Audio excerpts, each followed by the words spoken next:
Ayan, so welcome na naman po sa panibagong video ng Bentech. So maraming nagtatanong din, no? Pag-usapan natin tong pag nakabili ka, meron siyang kasamang original ink. So naglagay ka ng original ink, malapit nang maubos kasi hindi naman sabay-sabay yan maubos eh. So, yung iba nagtatanong, no, kung pwedeng salinan ng Kuyi ink, no, Kuyi ink o yung mga universal ink. Yan, tulad nito. So, ako, matagal akong nakagamit ng Koei dye ink, no? Since meron pa akong printer na Epson T60. Karaniwang ginagamit ko noon ay Koei, no? Ito, Koei. Bihira pa ako mag-pigment noon nung mga time na yun. Mga year 2010, pero naka-experience ako kasi sa Nitopia, ang ginagamit namin ink, dye ink din. So, ano yon, mga 2006 pa, dye ink yung ginagamit. Karaniwan talaga ganito eh. Yan. Hindi sila gumagamit ng pigment. Ito, L3210, meron ako. So, ang ganito lang yung advice ko sa inyo, no? Kung hindi kayo na maselan sa warranty, kasi automatic talaga pag nag third party ink kayo tulad ng Kuyi, Hansol, Inkrite, ano pa yan, kahit anong brand, LNC, kahit anong brand pa yan. Yung iba nagtatanong kung pwedeng paghaluin, no? So, kung ano, kasi ang karaniwang reason talaga, namamahala na sila sa original ink kasi alam naman natin kung gaano kamahal ang original ink. So, pwede naman gamitan ng Kuyi tulad nito, dye ink, no? Pwede naman yan pang documents lang, pang bahay, no? Meron nga akong nakikita niyan, maliit na printing shop, Kuyi, ginagamit nila pang Xerox, pang print sa mga project ng estudyante, assignment. Kasi ano lang naman ang presyo nito, no? Napakamura lang nito, no? Meron nitong 30, 40, 50 pesos. So ito ang payo ko lang. Yan,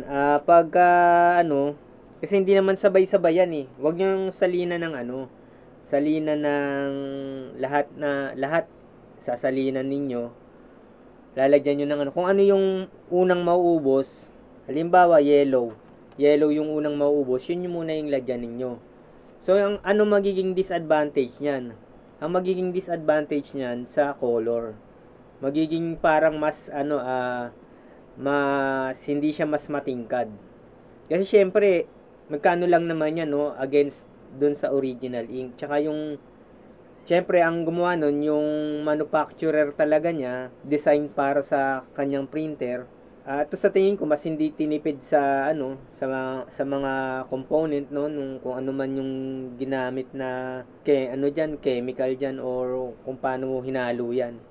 Siyempre, mas matipid mas sa substance o kung ano man hinalo man kung paano ginawa tong dye ink na to. Kasi against 300, 400 tapos 30 pesos, 40 pesos, 'di ba?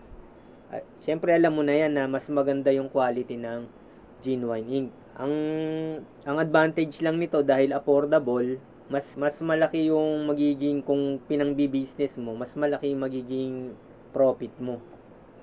Tsaka kung estudyante ka, no, siyempre mas malaki yung matitipid mo against Pero kung professional ka, no, lalo na yung mga 8 colors, no, yung mga professional printer, siyempre mas maganda kung original ink. 6 color, 8 colors meron, no. Ayan. So kung ano lang yung unang mauubos, yun yung salinan ninyo ng dye ink. No, kung ang kunyari yellow lang muna. Para sayang naman kasi yung original ink, no. Antayin nyo ring maubos, no, pagka nandito na sa huling gatla, no, doon nyo niya salinan. Kasi wag nyong sagadin, kasi possible din na baka masira din yung printer ninyo, no.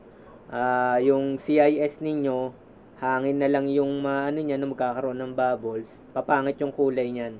So, pag Kuyi ink din, no, Kuyi ink, wag basta-basta bumili ng Kuyi ink, no, na basta ka na lang bumili, no, kasi ang Kuyi ink meron siyang ink code, no po, Pag Epson, tulad nito, no, tong sa Shopee, pag Epson, EP.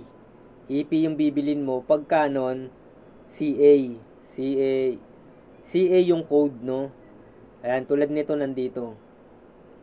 CA for Canon, no. So, bihira din naman yung nagba-brother. Pag brother, ang code niya, BR. Yan. Ito, pakita ko lang to, no. Tulad nito, may nagpagawa sa akin. Hindi ko naman siya pwedeng, ano, no. Kasi ito yung binili niya. Sabi niya sa akin, okay lang. Universal ink yung ginamit niya sa kanyang ano, printer. So, mga ilang buwan, yan, yun yung ginamit niya sa printer niya, no, Canon G1010. Mga ilang buwan, nag-input sa akin, no, nag-feedback sa akin na yung printer head na colored ay hindi na, ano, no, putol-putol na, hindi na maganda. Samantalang yung black, okay pa daw, at ano pa, maganda pa yung kulay, no, walang putol-putol sa nozzle check. Kasi ang pinayo ko sa kanya dito, original ink yung gagamitin niya na sa black. Original ink kasi ng ng Canon, malaki, no. Malaki ang bottle niyan, tsaka ang tagal maubos niyan. Subukan na rin yan kasi meron ako kung G1010. So pagka Canon, ang bili ninyo ay CA yung code, no. Kasi yung Canon ko, Inkrite yung ginagamit ko. Matingkad naman yung kulay. Pero ito yung ano ko, no, napagkumpara ko yan, no. Mas matingkad yung kulay ng original ink kumpara sa mga replacement ink, no, yung mga third party ink. Sa kulay talaga magkakaiba. Yan. Pwede yung paghaluin, no. Pwedeng paghaluin kasi subukan na mga ilan. Yung printer ko tumagal din ng mga ilang taon na napaghalo ko, pero hindi siya halo na no. Yung talagang ganyan pa lang, ihahalo ko na. Pag konti na lang, doon ko siya hinahalo. Tsaka sisip-sipin pa yan eh. Pag halo mo nito niyan, hindi pa naman yan hindi pa naman yan mapupunta sa head kasi dito, etong ating Epson printer, parang may tank pa yan, no. Yung tank niya sa loob, yun yung damper, no. Mapupuno pa yun bago humigop ng ink dito sa external tank. So pag mapapansin mo na lang yung pagbabago ng kulay niyan pag nagbawas na. Pag nagbawas na ng ink, kasi humigop na yon, mapupunta na sa damper. Yun na yung niya, magbabago. Ang problema nung kung may project ka, may hinahabol kang kulay, no. Kailangan matapos mo muna yung project mo bago mo siya salinan ng replacement ink para hindi magbago yung kulay. Yan. Tsaka magtago ka ng halimbawa ay calling card, no. Merong mga masiselan, gusto niyang kulay yon. Magtago ka ng isang calling card niya para sa susunod, no, ay matitimpla mo. Tsaka timplahin mo muna, no, pagka nakalagay ka na ng dye ink, timplahin mo muna yung kulay, no, para sa susunod makuha mo yung close dun sa unang pinrint mo. So yan lang po, yun nga, pag pwedeng salinan, pwedeng paghaluin, pero nga lang may disadvantage. Pero yung advantage kasi mas mura talaga yung replacement. So yun lang po mga ka-printing, no. Hanggang sa muli, huwag nating kakalimutan mag